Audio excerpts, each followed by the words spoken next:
Good morning friends. स्वागत है आपका आपके अपने YouTube channel study with Ravi Thakur पर। माफ़ कीजिएगा, थोड़ी सी वकैब आपको देरी से मिल रही है और इसके लिए भी माफ़ी चाहता हूँ। थोड़ा सा कोऑपरेट कीजिएगा।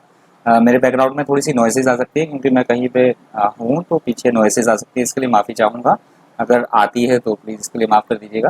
तो चलिए शुरुआत करते हैं आज के द हिंदू एडिटोरियल वोकैबुलरी की। आज का जो पहला एडिटोरियल दिया गया है उसका हेडिंग है overview review on sedition law. पहला जो एडिटोरियल दिया गया है ये सेडिशन जो राजद्रोह, यदि हम सरकार के खिलाफ किसी तरह का कुछ बोलते हैं, आलोचना करते हैं, कोई टिप्पणी करते हैं, तो उसके रिगार्डिंग दिया गया है कि सरकार क्या करती है, फिर उसके मतलब राजद्रोह का मुकदमा दर्ज कर देती है किसी भी व्यक्ति के खिलाफ। तो इसके रिगार्डिंग दिया गया है पहला एडिटोरियल।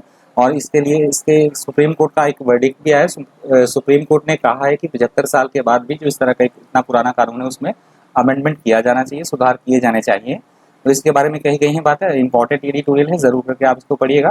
तो चलिए शुरुआत करते हैं आज के पहले वर्ड से। आज का जो पहला वर्ड है वो सेडिशन। सेडिशन यहाँ पे नाउन की तरह यूज हुआ है। सेडिशन का मतलब होता है सरकार के खिलाफ दंगा बगावत या किसी तरह से कुछ बोलना, राजद्रोह, दंगा या विद्रोह करना, उसे बोला जाता है sedition. Sedition is speech, writing और behaviour intended to encourage people to fight against और oppose the government is called sedition. Synonyms आप दे सकते हैं insurrection, rebellion, disloyalty, insurgence. Antonyms है लॉयल्टी, ओबीडियंस, डिवोशन और फेथफुलनेस। एग्जाम्पल आप दे सकते हैं government officials charge him with sedition, कि जो गवर्नमेंट ऑफिशियल्स थे, सरकारी जो अधिकारी थे, उन्होंने उसे उसके खिलाफ राजद्रोह का मतलब आरोप लगाए, इस तरह के राजद्रोह के आरोप लगाए उसके ऊपर। अगला हमारा शब्द है इनेविटेबल। इनेविटेबल वर्ड यहाँ पे एडजेक्टिव की तरह यूज हुआ है। इनेविटेबल का मतलब होता है ऐसी कोई घटना, ऐसी कोई बात जिससे हम बच ही ना पाए, जो होकर ही रहेगी, अवश्यंभावी या अपरिहार्य। इंग्लिश में उसको बोला जाएगा inevitable. If something is inevitable, it is certain to happen and cannot be prevented or avoided, is called inevitable. Synonyms आप देख सकते हैं unavoidable, certain, necessary, inexorable. Antonyms है evitable, uncertain, doubtful और unpredictable. एग्जाम्पल देख लीजिए, with more cars on the road, traffic jams are inevitable. कि ज़्यादा कार रोड पे, जो ज़्यादा कार होने के कारण है हम जाम से बच नहीं सकते। जैम को जो लंबा लंबा जाम होता है, बहुत लंबा जाम होता है, उससे हम बच नहीं सकते, जो ट्रैफिक जैम होता है। अगला हमारा शब्द है रैम्पेंट। रैम्पेंट वर्ड यहाँ पे एडजेक्टिव की तरह यूज हुआ है। रैम्पेंट का मतलब होता है किसी भी चीज़ का बड़ी तेज गति से, बड़े अनकंट्रोल्ड मैनर में फैलना, जिसे कंट्रोल ना किया जा सके, उसे बोला जाता है rampant. If you describe something bad such as a crime और disease as rampant, you mean that it is very common and is increasing in an uncontrolled way, is called rampant. Synonyms आप देख सकते हैं widespread, wild, uncontrolled और luxuriant. Antonyms है controlled, restrained, limited और hindered. इसके antonyms है rampant word के। एग्जाम्पल आप देख सकते हैं car theft is rampant in in this town, कि जो कार की चोरी है इस कस्बे में है, इस टाउन में है, वो बड़ी तेजी के साथ से अनियंत्रित तरीके से वो फैल रही है कार की चोरी। अगला हमारा शब्द है प्रोक्लिविटी। प्रोक्लिविटी वर्ड यहाँ पे नाउन की तरह यूज हुआ है। प्रोक्लिविटी का मतलब होता है किसी भी चीज की तरफ हमारा एक विशेष झुकाव होना या सोचने का तरीका, विशेष प्रवृत्ति, उसे बोला जाता है proclivity. Proclivity is a tendency to behave in a particular way और to like a particular thing, often a bad way और thing, that is called proclivity. Synonyms आप देख सकते हैं प्रोपेंसिटी, इंक्लिनेशन, टेंडेंसी और लीनिंग। एंटोनिम्स है aversion, hatred, dislike और neutrality. Example आप देख सकते हैं he has a proclivity of exaggeration, की उसकी जो एक प्रवृत्ति बन गई है, सहज प्रवृत्ति बन गई है, बहुत ज़्यादा एग्जैजरेशन की एक उसकी प्रवृत्ति, मतलब ऑटोमेटिक उसका बहुत ज़्यादा झुकाव या प्रवृत्ति इस तरह से उसकी एग्जैजरेशन की बन चुकी है। अगला हमारा शब्द है इन्वोक। इन्वोक वर्ड यहाँ पे वर्ब की तरह यूज हुआ है। इन्वोक का मतलब होता है किसी भी तरह के नियम या कानून का उसका उपयोग करना, उसको प्रयोग में करना, उसको लागू करना, उसे बोला जाता है इन्वोक।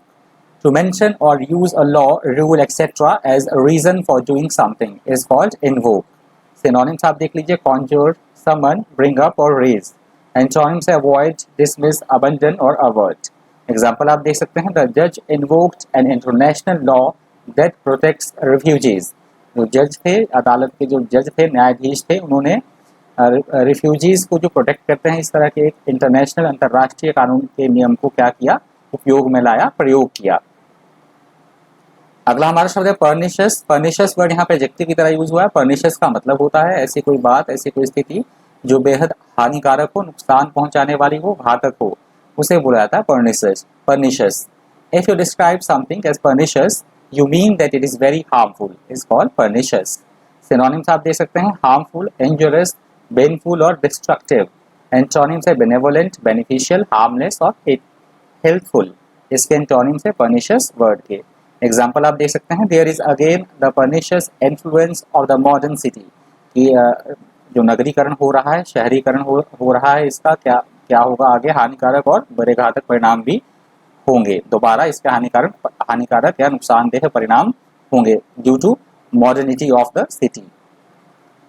अगला हमारा शब्द इनॉक्यूअस. इनॉक्यूअस वर्ड यहाँ पे एडजेक्टिव की तरह यूज हुआ है. इनॉक्यूअस का मतलब होता है ऐसी कोई चीज जो कि हमें नुकसान ना पहुंचाए, जिससे हमें किसी तरह का कोई खतरा ना हो, जो सेफ हो, एकदम सुरक्षित हो, उसे बोला जाता है इनॉक्यूअस.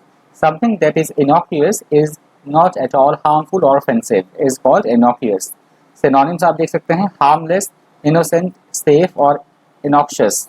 एंटोनिम्स है हार्मफुल, इंजurious, ऑफेंसिव और इविल. एग्जाम्पल आप देख सकते हैं I made an innocuous remark about teachers and she got really angry. कि मैंने जो टीचर के खिलाफ कुछ एक रिमार्क्स मैंने कुछ एक बोला टीचर के खिलाफ, जो कि नुकसान ना पहुंचाए उन्हें, परंतु फिर भी वो क्या हुए, मुझसे नाराज हो गई.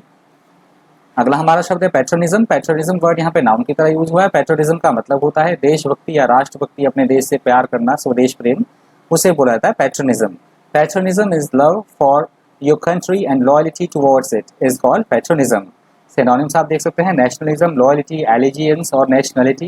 एंटोनिम्स है ट्रीजन, डिसअफेक्शन, डिसलॉयल्टी और रिबेलियन. एग्जाम्पल आप देख सकते हैं she began with a medley of patronism songs. कि उसने उसने गाना शुरू किया तो उससे पहले उसने देशभक्ति के कुछ एक मिश्रित गाने गाने से शुरू किया, मतलब देशभक्ति के जो गीत होते हैं. यहाँ से हमारा दूसरा एडिटोरियल शुरू हो रहा है और एज यूजुअल दूसरे तीसरे दिन हम देखते ही हैं इसके रिगार्डिंग एडिटोरियल, क्योंकि कोविड-19 जो महामारी है इसके रिगार्डिंग द हिंदू में एडिटोरियल आता ही रहता है. हफ्ते में एक या दो बार आपको एडिटोरियल देखने को मिल जाएगा. हेडिंग आप देख सकते हैं rising again on global rise of fresh covid cases. तो ये जो दूसरा एडिटोरियल दिया गया है कोविड-19 के बारे में दिया गया है कि किस तरह से जो केसेस हैं वो बढ़ ही रहे हैं अभी भी. इसके बारे में दिया गया, पूरे देशों की बात की गई है, काफ़ी सारे जो कंट्रीज़ है उनके कुछ एक आंकड़े दिए गए, डेटा दिया गया है, इसके बारे में बातें कही गई हैं. इंपॉर्टेंट एडिटोरियल है, ये भी आप जरूर करके पढ़िएगा. तो दूसरे एडिटोरियल से जो पहला वर्ड है वो है एडहेरेंस. एडहेरेंस वर्ड यहाँ पे नाउन की तरह यूज हुआ है. एडहेरेंस का मतलब होता है किसी भी चीज़ का पालन करना, समर्थन करना, विशेषतर नियम या कानून के सेंस में ये वर्ड लिया जाता है. That is called adherence. Adherence is the fact of adhering to a particular rule, agreement or belief is called adherence. Synonyms आप देख सकते हैं devotion, allegiance, attachment और loyalty. Antonyms है detachment, deviation, neglect और aversion. Example आप देख सकते हैं the teacher demanded adherence to the rules. कि टीचर क्या एक अध्यापक क्या चाहता था कि उसके कुछ एक रूल है, आज्ञा है उसका पालन होना चाहिए, कानून और रूल्स हैं उसके बनाए गए, तो उसका उसने ये डिमांड किया, उसने ये माना कि वो फॉलो होना चाहिए. अगला हमारा शब्द है स्टेडिली. स्टेडिली वर्ड यहाँ पे एडवर्ब की तरह यूज हुआ है. स्टेडिली का मतलब होता है किसी भी चीज़ में निरंतर, लगातार से, नियमित रूप से प्रगति होते रहना, चलते रहना, कोई चीज़ स्थिरता पूर्वक नियमित गति से, उसे बोला जाता है स्टेडिली. डेवलपिंग, ग्रोइंग और happening gradually and at a regular rate is called steadily. Synonyms देख लीजिए कॉन्स्टेंटली, रेगुलरली, प्रोग्रेसिवली और persistently. Antonyms and steadily, irregularly, uncertainty or excitedly. Example आप देखते हैं the nation's unemployment rate has been climbing steadily since last June.